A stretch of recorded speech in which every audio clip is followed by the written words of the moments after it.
11월 4일 성경 읽기 시간입니다. 우리 오늘은 누가복음 20장에서 21장에 있는 말씀을 읽겠습니다. 20장. 하루는 예수께서 성전에서 백성을 가르치며 메시지를 선포하고 계셨다. 대제사장과 종교학자와 지도자들이 그분께 맞서며 따졌다. 당신의 신임장을 보여주시오. 누구의 권한으로 이렇게 말하고 행동하는 겁니까? 예수께서 대답하셨다. 먼저 한 가지 묻겠다. 요한의 세례에 관한 것인데 그것이 누구에게서 온 권한이냐? 하늘이냐 사람이냐? 그들은 자기들이 궁지에 몰린 것을 알아차리고는 뒤로 물러나와 모여서 수근거렸다. 하늘이라고 하면 왜 요한을 믿지 않았느냐고 물을 것이고, 사람이라고 하면 요한을 하나님의 예언자로 굳게 믿고 있는 백성이 우리를 갈기갈기 찢어 놓을 것이다. 그들은 이번은 예수께 양보하기로 하고 자신들은 모른다고 말했다.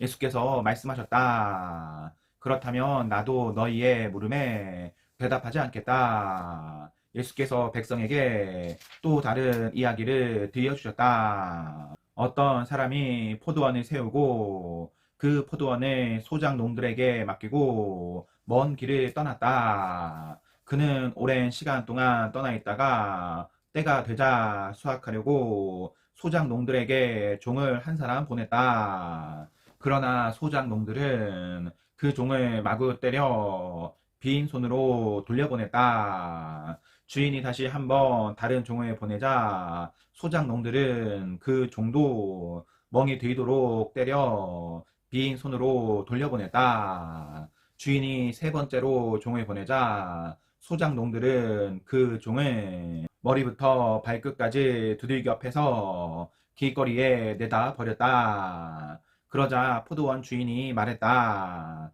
이렇게 해야겠다. 내 사랑하는 아들을 보내자.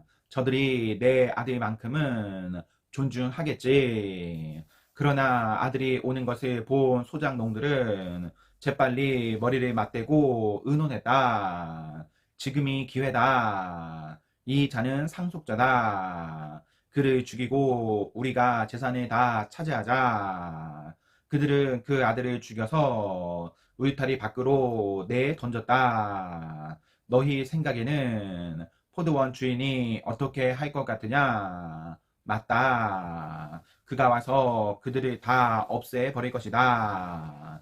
그리고 포도원 관리는 다른 사람들에게 맡길 것이다. 듣고 있던 사람들이 말했다. 아닙니다. 그렇게 하면 안 됩니다. 그러나 예수께서는 물러서지 않으셨다. 그렇다면 너희는 이 말씀이 왜 기록되었다고 생각하느냐? 석공들이 내버린 돌이 이제 모퉁이 돌이 되었다. 누구든지 이 돌 위에 걸려 넘어지는 사람은 그 몸의 뼈가 다 부러질 것이요. 이 돌이 그 사람 위에 떨어지면 그는 완전히 가루가 될 것이다.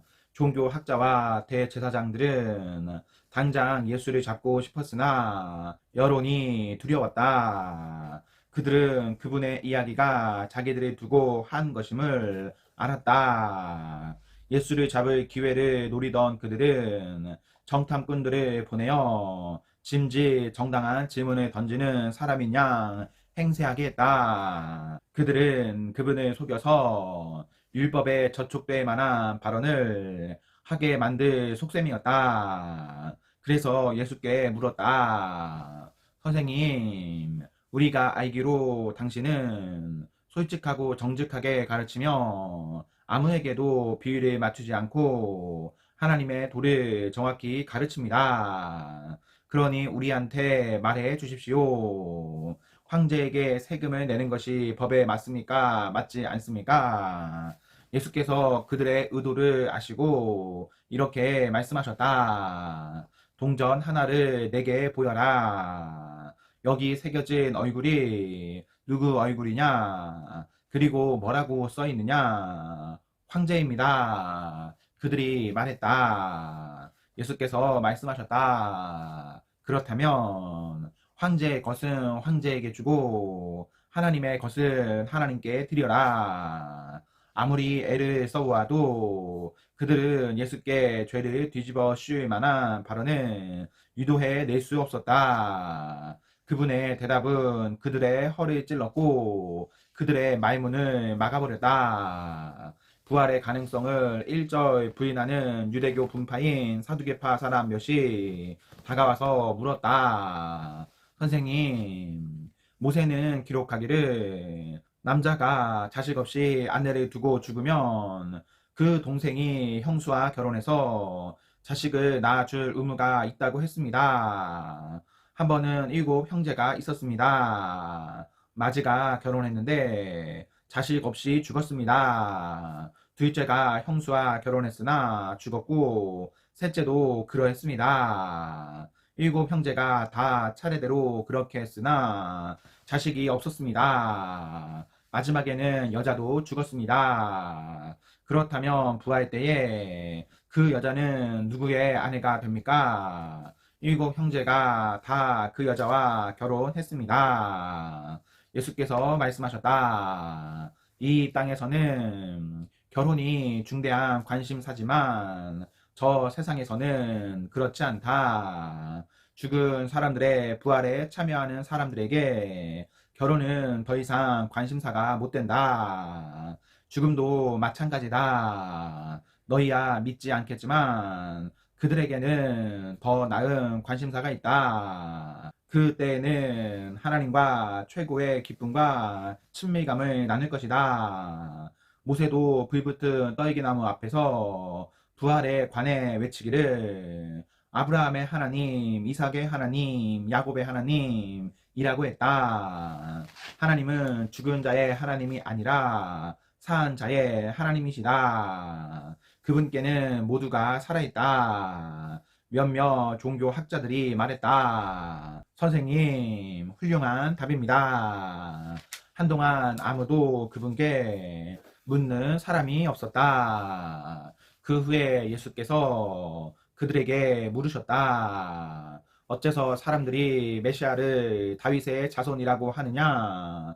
다윗은 시편에 분명히 말했다. 하나님께서 내 주님께 말씀하셨다. 내가 내 원수들을 내 발 아래에 둘 때까지 너는 여기 내 오른편에 앉아 있어라. 다윗이 여기서 메시아를 내 주님이라고 부르는데 메시아가 어떻게 다윗의 자손이 될 수 있느냐? 모든 사람이 듣는 가운데 예수께서 제자들에게 말씀하셨다. 종교 학자들을 조심하여라. 그들은 가운을 입고 다니며 사람들의 치켜 세우는 말에 우쭐하고 중요한 자리를 차지하면서 교회의 모든 행사에서 상석에 앉기를 좋아한다. 언제나 그들은 연약하고 무력한 사람들을 착취한다. 그들의 기도가 길어질수록 그들의 상태는 더 나빠진다. 마지막에 그들은 그 값을 치르게 될 것이다. 예수께서 눈을 들어 부자들이 헌금함에 헌금 넣는 것을 보셨다.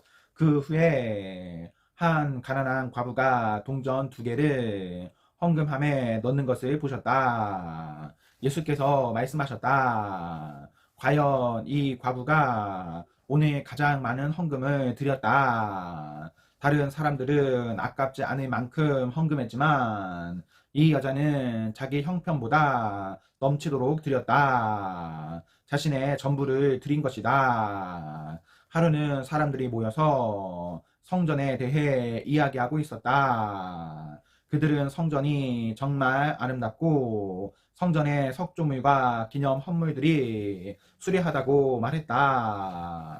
예수께서 말씀하셨다. 너희가 그토록 감탄하는 이 모든 것, 이 성전의 돌 하나하나가 결국 잔해 더미가 되고 말 것이다.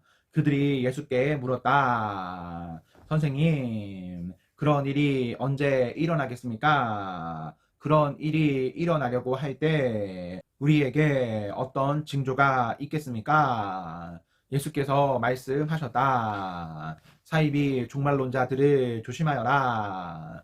많은 지도자들이 정체를 숨기고 나타나서 내가 그다라고 하거나 또는 종말이 가까이 왔다고 주장할 것이다. 그런 말에 절대 속지 마라. 전쟁과 폭동의 소문이 들리거든 당황하지 말고 침착하여라. 그것은 역사에 늘 반복되는 일일 뿐 아직 종말의 징조는 아니다.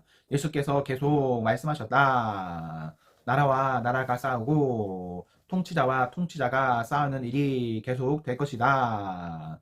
곳곳마다 큰 지진이 있을 것이다. 기근도 있을 것이다. 너희는 이따금 하늘이 무너지는 것 같을 것이다. 그러나 이런 일이 일어나기 전에 사람들이 너희를 체포하고 박해하며 법정과 감옥으로 끌고 갈 것이다. 세상이 살벌해져서 내 이름을 전한다는 이유로 모두가 너희를 물어 뜯을 것이다. 너희는 결국 증인석에 서서 증언하도록 요구받을 것이다. 너희는 그 일로 걱정하지 않겠다고 지금 결심하여라. 내가 너희에게 말과 지혜를 줄 것이니 너희를 고소하는 자들 모두가 맞서도 너희 말을 이기지 못할 것이다. 심지어 부모와 형제와 친척과 친구들마저 너희를 넘겨줄 것이다. 너희 가운데 일부는 죽임을 당할 것이다. 나 때문에 너희를 미워할 사람이 누구인지 아무도 모른다. 그렇더라도 너희 몸과 영혼의 사소한 모든 것까지 심지어 너희의 머리카락도 내가 보살핀다. 너희는 아무것도 잃지 않을 것이다. 그대로 견뎌라. 그것이 너희가 해야 할 일이다. 끝까지 견뎌라. 그러면 너희는 절대 후회하지 않을 것이고 결국 구원을 받을 것이다. 군대가 예루살렘을 둘러친 것을 보거든 너희는 예루살렘의 멸망이 가까운 줄 알아라. 그때에 너희가 유대에 살고 있거든 산으로 달아나거라. 도시에 있거든 빨리 빠져나가거라. 밭에 나가 있거든 겉옷을 가지러 집으로 가지 마라. 그 날은 징벌의 날이다. 그 날에 대해 기록된 것이 다 이루어질 것이다. 특히 임신부와 젖 먹이는 어머니들이 힘들 것이다. 끔찍한 고통, 맹렬한 진노다. 사람 목숨이 파리 목숨이 될 것이다. 사람들이 감옥으로 끌려갈 것이다. 나라들이 그 맡은 일을 끝내기까지 예루살렘은 이방인들의 발에 짓밟힐 것이다. 마치 지옥이 온통 풀려난 것처럼 보일 것이다. 해와 달과 별과 땅과 바다가 요란하여 온 세상 모든 사람이 공포에 질릴 것이다. 파멸의 위협 앞에서 사람들의 숨이 막히고 권력자들은 두려워 떨 것이다. 그때야 사람들이 인자가 성대하게 환영받으며 오는 모습을 보게 될 것이다. 영광스러운 환영일 것이다. 이 모든 일이 벌어지기 시작하거든 일어서거라. 고개를 들고 당당히 서거라. 구원이 가까이 온 것이다. 예수께서 이야기를 들려주셨다. 무화과 나무를 보아라. 다른 나무도 다 마찬가지다. 잎이 나기 시작하면 너희는 한 번만 보아도 여름이 가까이 다가온 줄 안다. 이 일도 마찬가지다. 이런 일이 일어나는 것을 보거든 하나님 나라가 가까이 온 줄 알아라. 이것은 가볍게 여길 일이 아니다. 내가 지금 하는 말은 어느 훗날의 세대에게만 주는 말이 아니라 이 세대에게도 주는 말이다. 이 일들은 반드시 이루어진다. 하늘과 땅은 닳아 없어져도 내 말은 달아 없어지지 아닐 것이다.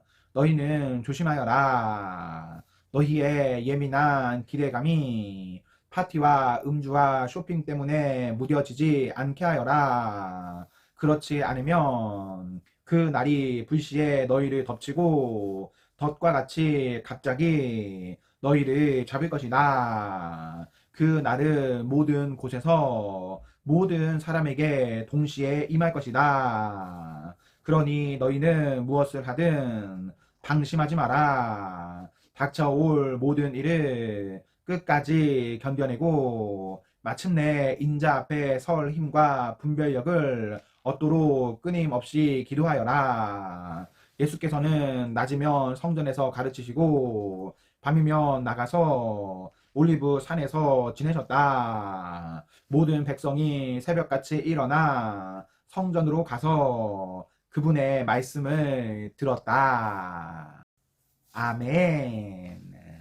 네, 오늘 말씀을 모두 읽었습니다. 우리 오늘 하루도 하나님과 사랑 앞에서 행복하십시오. 성령 충만하십시오. 안녕.